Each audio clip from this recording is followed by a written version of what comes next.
1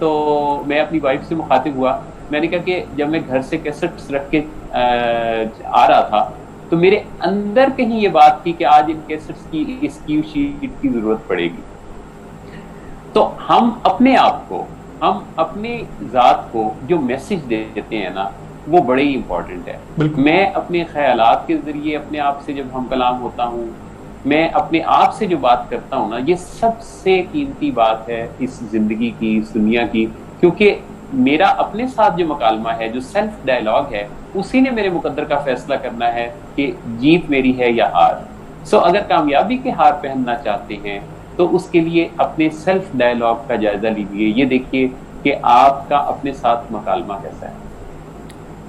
okay اور پھر آخری سوال کی جانب آئیں گے کیونکہ میں نے بہت زیادہ وقت لے لیا آپ کا. تو میں صرف آپ سے جاننا چاہوں گا کہ آپ نے بہت سی کامیابیاں سمیٹی ہیں اور ماشاءاللہ سے جو چیزیں آپ نے اچیو کی ہیں ڈسیبلٹیز کے ساتھ, مجھے نہیں لگتا کہ جو کوئی ہمارے ہاں جو عام لوگ ہیں وہ بھی اس طرح کی کامیابیاں سمیٹ سکتے ہیں یا پھر وہ ان صلاحیتوں کے ساتھ بھی ان کاموں کو کر سکتے ہیں. سر میں آپ سے جاننا چاہوں گا کہ اب کچھ رہ گیا ہے اچیو کرنے کے لیے آپ کی لائف میں؟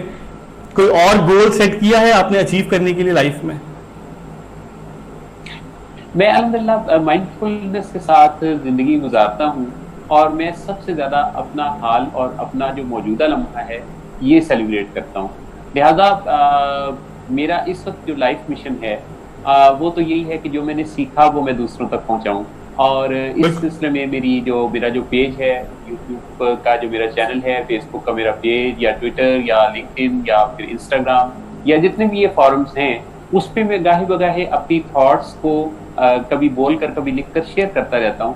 اور میرا اس وقت کا تو لائف گول یہی ہے کہ میں بتدریج انسان سیکھتا رہتا ہے اپنی زندگی میں, تو میں شعور کے, ادراک کے جو قدم اٹھا رہا ہوں, یا میں نے اپنی زندگی میں, مجھے بہت موقع ملا ایسے لوگوں سے قریب ہونے کا جن کے نام جان کر, جن کا نام یا ذکر یا ان کی کتابیں پڑھ کے آج کے لوگ انہیں اپنا گرو مینٹور مانتے ہیں. مجھے ان لوگوں سے کافی ہم کلامی کا, قربت کا, گفتگو کا موقع ملا. اشفاق احمد صاحب سے میری ریڈیو کے ذریعے تعارف ہوا تھا اور میری ان سے ٹیلی فون دوستی تھی. اسی طرح سے اور بہت سارے لوگ. تو یہ جو سب میں نے اپنی زندگی میں جن لوگوں سے جو سیکھتا چلا گیا, میں اس وقت یہ مشن اور مقصد رکھتا ہوں اپنی زندگی کا کہ میں وہ لوگوں تک ضرور پہنچاتا رہوں کسی نہ کسی شکل میں, کیونکہ مجھے لگتا ہے کہ یہ ایک امانت داری ہے. نئی نسل جو ہے اس کو ہمیں ابلاغ اور شعور دونوں سے ہم آہنگ کرنا ہے. میں نے کوشش کی کہ میرے بچوں میں اس بارے میں اویئرنیس پیدا ہو. علی احمد اوان ماشاءاللہ بہت ہی اچھا کام کر رہے ہیں. میرا بڑا بیٹا جو کہ موٹیویشنل اسپیکر ہے, اس نے کتاب بھی لکھی ہے, وہ ینگسٹ رائٹر کے طور پر. ماشاءاللہ. اور ماشاءاللہ وہ بہت ہی اچھا, اس کا جو ہے نا وہ فکر و فلسفہ والی نظریات کو جب لوگوں سے شیئر کرتا ہے تو ایک نیچرل فلو اس کا جو ہے وہ اس کے اندر سے اٹھتا ہے. سلمان احمد اوان جو ہے وہ بھی اسی طرح سائیکالوجی کے فیلڈ میں ماشاءاللہ بہت زبردست طریقے سے گرو کر رہا ہے. چھوٹی سی ایج میں, وہ علی سے 2.25 سال چھوٹا ہے. اچھا. لیکن سلمان کی جو پرسنالٹی ڈائمینشنز ہیں وہ بڑی ہمہ پہلو قسم کی ہیں. ایک طرف تو نفسیات پر بڑی زبردست, بہت اچھی بات کرنا, موٹیویشن ویڈیوز بنانا, کریٹیوٹی بہت اچھی. تو یہ ان بچوں کے اندر جو پوٹینشیل ہے, یہ دیکھ کے مجھے بڑی خوشی ہوتی ہے کہ میں جو باہر لوگوں سے شیئر کرنا چاہتا ہوں اس کی روشنی الحمدللہ اللہ کے خاص فضل و کرم ہے کہ اس گھر کے اندر, یہاں اس کی فضا میں یہ چیز موجود ہے. اور یہ سارے کا سارا میرے اللہ کی مہربانی ہے. اوکے سر, وائنڈ اپ کی چاہتے ہیں. میں چاہوں گا کہ ہمارے ہاں جو دیکھنے والے ہیں ان کے لیے اگر آپ کوئی خاص ایک پیغام دینا چاہیں, خاص طور پر وہ لوگ جو کامیاب ہونا چاہتے ہیں لیکن ان کی کسی ایک خاص سمت کا تعین نہیں کر پاتے, تو ان کے لیے کوئی ایک خاص پیغام دینا چاہیں آپ؟ ضروری نہیں ہے کہ کوئی بڑا ایسا کوئی چینج آپ کی زندگی میں آئے تبھی آپ مطمئن ہو. چھوٹے چنکس میں اپنی زندگی کو اگر ہم ڈیوائڈ کر کے چھوٹے چھوٹے چنکس میں, اور یہ چھوٹے چنکس ایک دن یا پھر کچھ گھنٹوں کے بھی ہو سکتے ہیں, اگر ہم بیبی سٹیپس کے ساتھ چلیں گے تو ہم مشکل سے مشکل ہدف کو بھی عبور کر پائیں گے.